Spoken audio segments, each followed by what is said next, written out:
Nalgonda Khammam Warangal graduate MLC counting ప్రక్రియ మూడవ రోజు కొనసాగుతుంది. అయితే ప్రస్తుతం ఎమ్మెల్సీ ఉప ఎన్నికల్లో ఎలిమినేషన్ ప్రక్రియ కొనసాగుతుంది.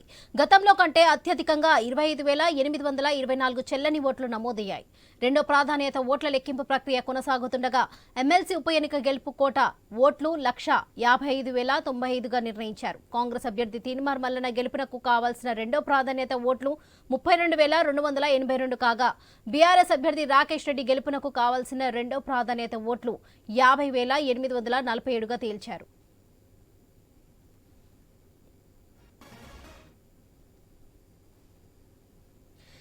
ఇక ఎమ్మెల్సీ ఉప ఎన్నిక కౌంటింగ్ కొనసాగుతుంది. దీనికి సంబంధించి మరిన్ని అప్డేట్స్ నల్గొండ నుండి కిరణ్ అందిస్తారు. కిరణ్ చెప్పండి.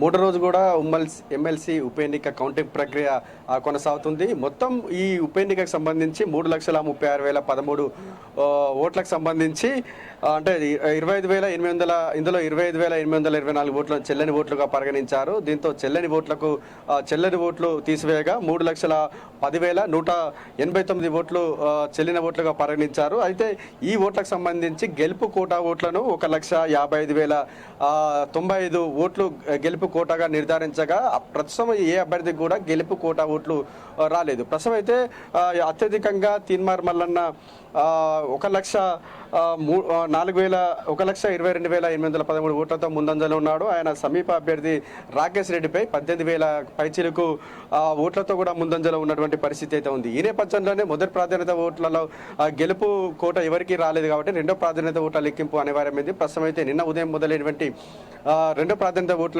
లెక్కింపు ప్రక్రియ ప్రస్తుతం అయితే కొనసాగుతోంది. ఇప్పటివరకు కూడా 52 మంది అభ్యర్థులకు సంబంధించి 29 మంది అభ్యర్థులను ఇప్పటికే ఎలిమినేట్ చేయడం జరిగింది. ఎలిమినేట్ చేయగా ఇప్పటివరకు 23 మంది అభ్యర్థులు ఉన్నారు. ఈ 23 మంది అభ్యర్థుల్లో కూడా ఎలిమినేట్ ప్రక్రియ అయితే కొనసాగుతుంది. అంటే ప్రధాన పార్టీ 3 బీజేపీ కావచ్చు, బీఆర్ఎస్ కావచ్చు, కాంగ్రెస్ పార్టీ కావచ్చు, ఈ 3 ప్రధాన పార్టీలకు సంబంధించి అభ్యర్థులతో పాటు ఇండిపెండెంట్ అభ్యర్థులు కేవలం ఒక పాలకూరు అశోక్ గౌడ్ మాత్రం కొంత ప్రభావితం చూపినటువంటి పరిస్థితి అయితే ఉంది. ఆయనకు 29,000 చిల్లర ఓట్లు పడ్డాయి. అంటే ఈ 4 అభ్యర్థులు మినహా కూడా మిగతా 48 మంది అభ్యర్థులకు కేవలం 100 నుంచి 1000 ఓట్లే పడినటువంటి పరిస్థితి ఉన్న నేపథ్యంలో వారందరినీ కూడా ఎలిమినేట్ చేస్తూ వస్తూ ఉన్నారు. ప్రస్తుతం అయితే ఎవరైతే మూడో స్థానంలో ఉన్నటువంటి బీజేపీ అభ్యర్థి ప్రేమేందర్ రెడ్డి కావచ్చు, 4వ స్థానంలో ఉన్నటువంటి అశోక్ గౌడ్, వీరిద్దరి ఓట్లు రెండో ప్రాధాన్యత ఓట్లు చాలా కీలకంగా మారాయని చెప్పొచ్చు. వీరిద్దరికి సంబంధించి మొత్తం 72,000 చిల్లర ఓట్లు ఉన్నాయి. అంటే ఈ 72,000 ఓట్లకు సంబంధించి 50% వచ్చినటువంటి ఎవరైతే 50% వస్తాయో వారు మన తీన్మార్ మల్లన్నకు సంబంధించి ఇప్పటికే 32,000 ఓట్లు కావాల్సి ఉంది. అంటే ఈ 72 ఓట్లకు సంబంధించి ఆయనకు 50% ఓట్లు పడ్డట్టయితే ఆయన గెలుపు అవకాశాలు ఉంటాయని చెప్పొచ్చు. ఇటు రాకేష్ రెడ్డికి సంబంధించి ఆయనకు ఇంకా 50,000 ఓట్లు కావాల్సి ఉంటుంది. అంటే 73,000 ఓట్లలో దగ్గర 70% ఓట్లు ఆయనకు అవసరం ఉంటాయి. కాబట్టి ఆయన కొంత బీఆర్ఎస్ పార్టీ అభ్యర్థికి కొంత ఇబ్బందికర వాతావరణం అయితే ఉందని చెప్పొచ్చు. మరోవైపు ఇటు తీన్మార్ మల్లన్నకు ఇంకా 32,000 ఓట్లు అవసరం ఉన్నటువంటి నేపథ్యంలో ఆయన కూడా గెలుపు కోటా ఓట్లు రెండో ప్రాధాన్యత ఓట్లు గెలుపు కోటా ఓట్లు వస్తాయన్న అనుమానం అయితే ఉందని చెప్పొచ్చు. రెండో ప్రాధాన్యత ఓట్లకు సంబంధించి కూడా గెలుపు కోటా ఓట్లు రానట్లయితే మూడో ప్రాధాన్యత ఓట్ల లెక్కింపు జరుగుతూ ఉంది. అంటే రేపు సాయంత్రం వరకు కూడా కౌంటింగ్ ప్రక్రియ కొనసాగేటువంటి అవకాశాలు అయితే ఉన్నాయని చెప్పొచ్చు. అయితే ఎలిమినేషన్ అయినటువంటి క్రమంలో కూడా గెలుపు కోటా ఓట్లు రాని పక్షంలో కూడా రెండో స్థానంలో ఉన్నటువంటి బీఆర్ఎస్ పార్టీ అభ్యర్థి రాకేష్ రెడ్డిని కూడా ఎలిమినేషన్ చేసేటువంటి అవకాశాలు అయితే ఉన్నాయి.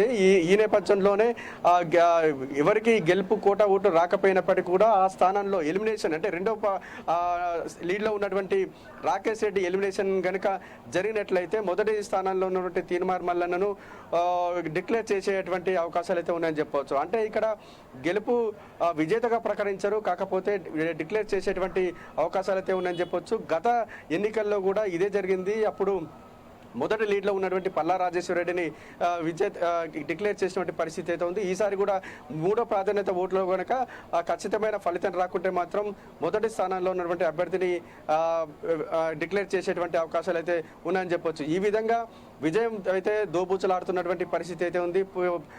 కౌంటింగ్ మాత్రం చాలా ఉత్కంఠభరితంగా కొనసాగుతున్నటువంటి పరిస్థితి అయితే ఉంది. ప్రస్తుతం అయితే ఈ కౌంటింగ్ వద్ద ఎలిమినేషన్ అయినటువంటి అభ్యర్థులను కావచ్చు, వారికి సంబంధించిన ఏజెంట్లను కూడా కౌంటింగ్ హాల్ నుంచి బయటికి పంపిస్తున్నారు.